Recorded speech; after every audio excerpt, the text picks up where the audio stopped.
Good evening, sir. License and registration, please. Good evening, officer. Right here. What I'm about to share with you is a story about racial profiling, about assumptions, about how one mistake, one wrong turn can change everything.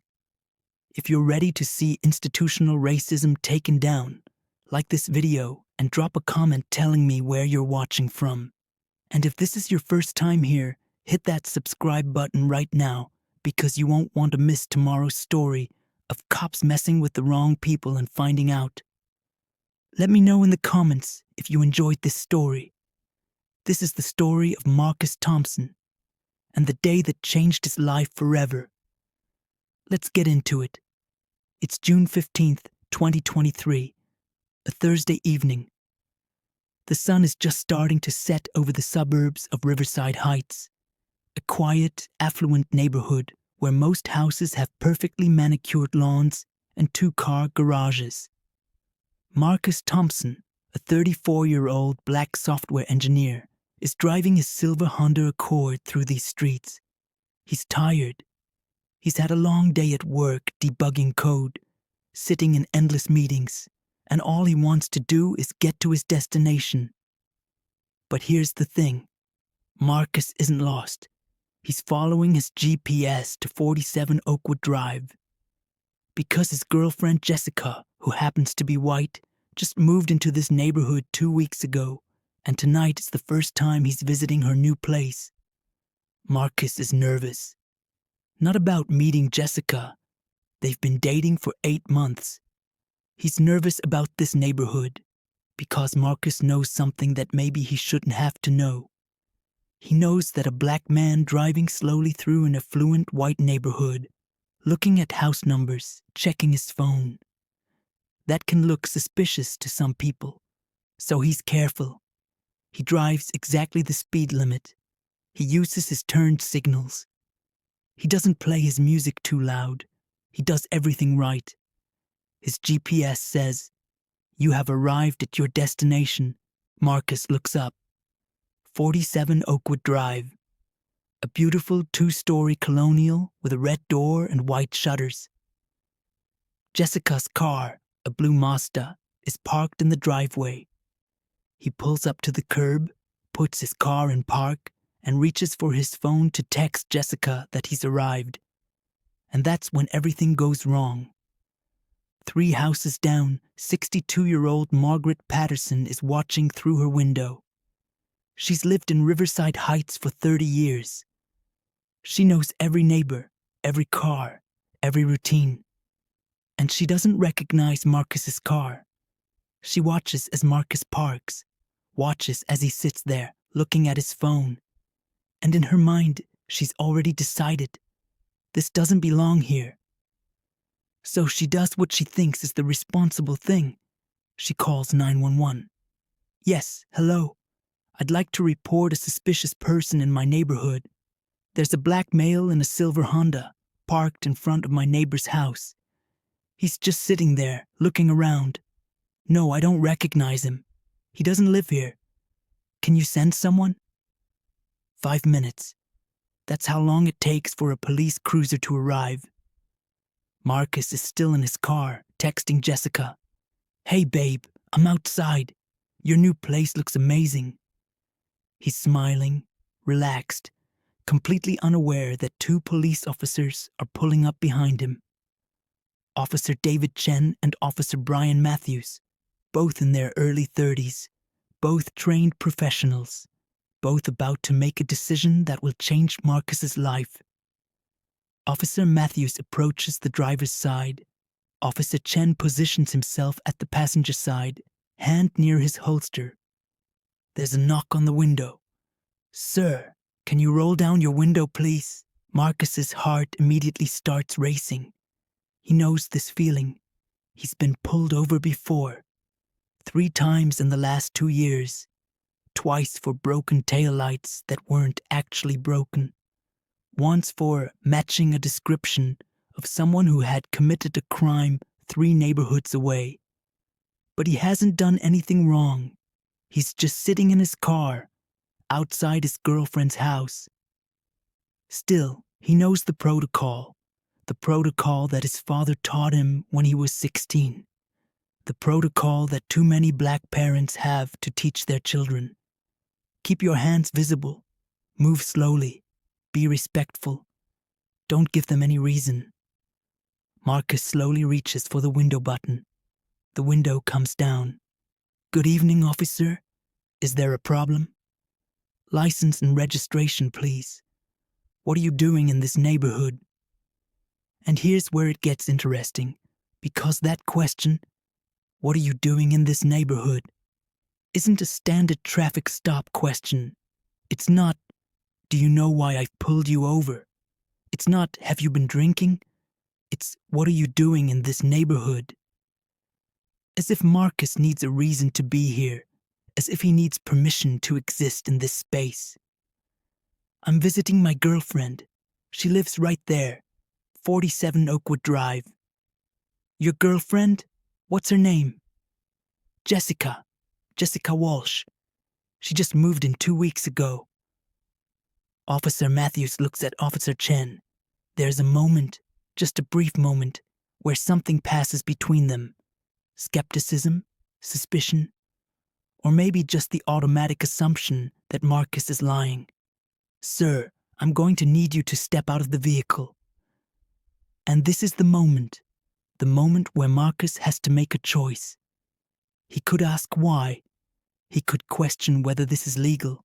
He could assert his rights.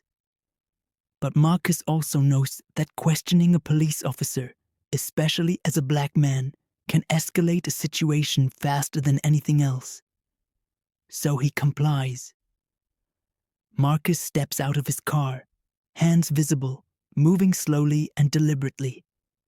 His phone is still in the front seat. His wallet is in his back pocket. Put your hands on the hood of the car. Marcus does. His mind is racing. What's happening? Why is this happening? He hasn't broken any laws. He's literally just sitting outside his girlfriend's house. And then Officer Chen starts patting him down. Let me stop here for a second and talk about what this feels like. Because if you've never experienced it, you might not understand the humiliation, the fear, the anger that comes with being treated like a criminal when you've done absolutely nothing wrong. Marcus is a software engineer. He has a master's degree from Stanford. He pays his taxes. He volunteers at a youth coding program on weekends.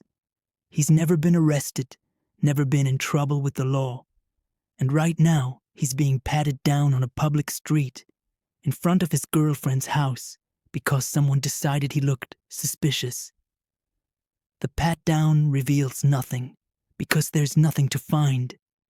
Marcus has his wallet, his keys, and his phone. He's clean. Okay, sir, I'm going to need you to stay right here while we verify your story. Officer Matthews walks up to 47 Oakwood Drive and rings the doorbell. Inside, Jessica hears the bell and walks to the door, expecting Marcus. Instead, she opens it to find a police officer. Hello? Can I help you? Ma'am, do you know a Marcus Thompson? Yes, that's my boyfriend. He's supposed to be here. Wait, is he okay? What happened? Jessica looks past the officer and sees Marcus standing by his car, hands on the hood, with another officer nearby. Her face goes from confusion to shock to anger in about 3 seconds. What are you doing? Why is he... That's my boyfriend. I invited him here. She storms past Officer Matthews, down her driveway, toward Marcus. Marcus, are you okay? What's going on? Ma'am, please step back. Step back? This is my boyfriend. He was coming to visit me. Why are you treating him like a criminal? And here's the thing about privilege. Jessica can be angry. She can raise her voice. She can demand answers. And the officers will be patient with her, will explain to her, will treat her with a level of respect that they haven't extended to Marcus, because she's white, and she's a woman, and she belongs in this neighborhood. Marcus can't be angry. He has to stay calm, stay polite, stay compliant. Because anger from a black man is seen as threatening, aggression, danger. Ma'am, we received a call about a suspicious person in the neighborhood. We're just following up. Suspicious? He was sitting in his car, outside my house, because I invited him. Officer Matthews shifts uncomfortably, because now the situation is clear. Marcus wasn't lying. He wasn't doing anything wrong. He was exactly where he said he was, doing exactly what he said he was doing. But admitting that means admitting that this entire interaction was based on nothing but assumption and bias. We apologize for the inconvenience. We were just doing our job, responding to a call. Inconvenience? You pulled him out of his car and searched him because someone called? Did they see him breaking into my house? Was he threatening someone? What exactly was suspicious about a man sitting in his car? Silence. Because there's no good answer to that question. Finally, Officer Chen speaks up. Sir, you're free to go. Sorry for the trouble. Sorry for the trouble. As if this is just an inconvenience. A minor mistake. Oops, our bad. Have a nice day. But for Marcus, this isn't just trouble. This is trauma. This is humiliation. This is being reminded once again that no matter what he achieves, no matter how educated or successful or law-abiding he is, there will always be people who see him as suspicious first, human second. The officers get back in their cruiser and drive away. Marcus and Jessica stand there in the driveway, both shaking. Marcus from adrenaline and anger, Jessica from shock and rage. Marcus, I'm so sorry. I'm so sorry. It's not your fault. It is. This is my neighborhood. Someone saw you and they assumed I didn't belong here. Yeah, I know. And that's the end of Act 1. Marcus is safe. Nothing happened. He wasn't arrested. He wasn't hurt. By most measures, this is a good outcome. But here's what you need to understand. This isn't over. Not by a long shot. Because Marcus isn't going to let this go. Before we continue, I want to take a moment to acknowledge something. If you're watching this and you've experienced something like what Marcus went through, I see you. Your story matters. Your anger is valid. Your fear is real. And if you're watching this and you've never experienced this, I want you to really sit with what we just heard. Imagine being Marcus. Imagine doing everything right and still being treated like a criminal. Okay? Let's continue. Because this story's just getting started. If you're enjoying this story, make sure you hit that like button and drop a comment below. I read every single one. It's now 10 p.m. that same night. Marcus and Jessica are sitting in her living room. Jessica has made tea that neither of them is drinking. They've been talking for 2 hours. We should file a complaint. This was profiling. Clear and obvious profiling. And what's going to happen? They'll investigate themselves and find they did nothing wrong. Maybe, but maybe not. We have to try. Marcus is exhausted. Not just from tonight, but from years of this. Years of being followed in stores. Years of being pulled over for nothing. Years of code switching and being extra polite and making himself smaller so that white people feel comfortable around him. He's tired of fighting. But Jessica isn't. Because this is the first time she's really seen it. The first time she's witnessed firsthand the kind of treatment that Marcus has been telling her about. I'll do it. I'll file the complaint. I'll be the one to push this. Jess. No. Marcus. You were right outside my house. You did nothing wrong. And they treated you like a criminal. I'm not letting this go. And so, the next morning, Jessica goes to the Riverside Heights Police Department and files a formal complaint. She writes down everything. The time, the officers' names, exactly what happened. She's detailed, she's articulate, and she's angry. The desk sergeant takes her report and tells her someone will follow up within 30 days. 30 days. But here's what Jessica doesn't know yet. She's not the only one filing a complaint, because Marcus, after thinking about it all night, decides to do something he's never done before. He calls a lawyer. Her name is Simone Brooks. She's a civil rights attorney who specializes in cases of police misconduct and racial profiling. She's been doing this work for 15 years, and she's seen cases like Marcus's dozens of times. Brooks Law. This is Simone. Hi, my name is Marcus Thompson. I was stopped by police last night for basically no reason, and I was told I should call a lawyer. Tell me what happened. So Marcus tells her everything. The GPS, the girlfriend's house, the 911 call, the pat-down, all of it. When he's done, there's a long silence on the other end of the line. Mr. Thompson, I'm going to take your case, and I'm going to be honest with you. This is going to be difficult. Police departments protect their own, but what happened to you was wrong, and we're going to fight it. Over the next few weeks, Simone gets to work. She files a federal civil rights lawsuit against the Riverside Heights Police Department, alleging racial profiling and unlawful detention. She subpoenas the 911 call. She requests the officer's body cam footage. She interviews Jessica as a witness. And slowly, piece by piece, a picture starts to emerge. The 911 call is damning. Margaret Patterson, the woman who called, specifically mentioned Marcus's race multiple times. She said he looked out of place and didn't belong in the neighborhood.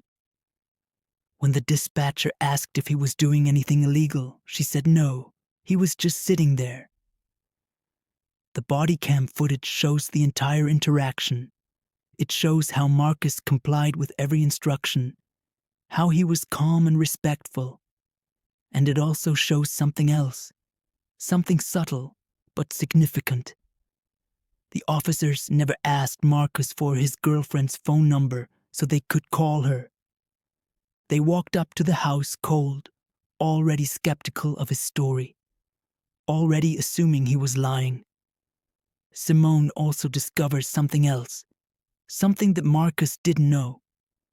Margaret Patterson has called 911 about suspicious people in the neighborhood 17 times in the past 3 years. 16 of those calls were about Black or Latino individuals. 0 resulted in any actual criminal activity. So now we have a pattern, a clear, documented pattern of racial profiling, both from the caller and from the police department that kept responding to her calls without ever questioning whether her concerns were valid. This isn't just about one bad stop. This is about a system. The lawsuit gains traction. Local news picks up the story. Suddenly, Marcus's face is on TV, and reporters are asking the Riverside Heights Police Department for comment. The department issues a statement. We stand by our officers. They were responding to a legitimate 911 call and followed proper protocol. But Simone isn't backing down. She holds a press conference.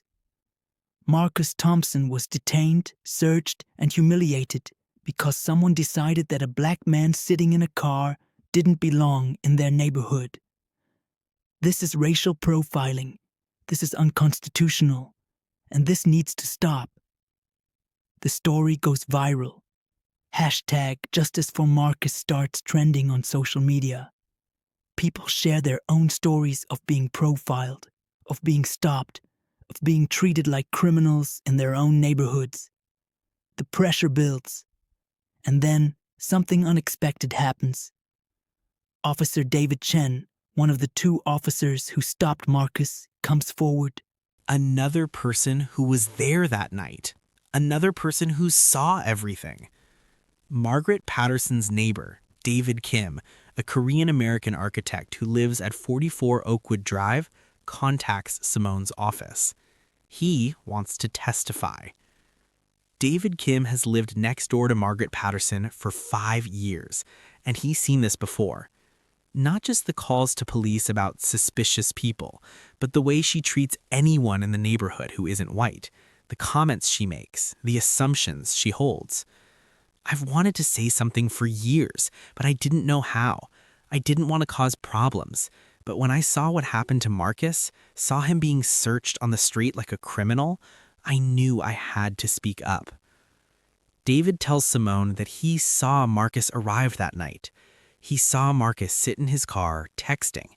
He saw it all from his window, and he saw absolutely nothing suspicious. He also tells her something else, something that makes the whole case even clearer. About 6 months ago, my wife's brother visited us. He's Japanese, visiting from Tokyo. He parked in almost the exact same spot where Marcus parked. He was sitting in his car, looking at his phone, waiting for us to answer the door. Margaret called the police on him too. This is a good settlement. It's more than most cases like this get, and the policy changes could prevent this from happening to someone else. But it comes with a non-disclosure agreement. You can't talk about the case. You can't talk about what happened. The department doesn't admit wrongdoing. And this is the impossible choice that so many victims of police misconduct face. Take the money and the promise of change, but stay silent. Or keep fighting, go to trial, risk losing everything, but maintain your right to tell your story. Marcus thinks about it for days. He talks to Jessica. He talks to his family. He talks to other people who've been through similar situations. And then he makes his decision. No, I'm not taking the settlement. This isn't about money. This is about accountability. I want my day in court. Simone warns him. Trials are risky. Juries are unpredictable. He could end up with nothing. But Marcus is firm. My whole life, I've stayed quiet. I've accepted it. That's just how things are, right? Not this time. This time, I'm speaking up. I'm fighting back. Because if I don't, this will just keep happening. So they go to trial. The trial lasts 2 weeks. Simone presents all her evidence. Officer Chen testifies. David Kim testifies. Jessica testifies. Marcus testifies. The police department's lawyers argue that the officers were just doing their job, responding to a call, following procedure. But Simone demolishes that argument. Yes, the officers were. So what happened after the trial? Officer Brian Matthews, the senior officer who conducted the stop, was terminated from the Riverside Heights Police Department. Officer David Chen was reinstated and promoted. He now heads the department's new Community Relations Division, working to rebuild trust between police and communities of color. Margaret Patterson faced no legal consequences. Calling 911 even for racist reasons isn't a crime. But after her pattern of calls was exposed in court, many of her neighbors stopped speaking to her. Some called for her to move. Eventually, she did. The Riverside Heights Police Department implemented mandatory implicit bias training for all officers. They also created a new policy. Any resident who makes more than 3 unsubstantiated suspicious person calls will be flagged, and their future calls will be evaluated more carefully before officers are dispatched. It's not perfect, but it's a start. As for Marcus and Jessica, they're still together.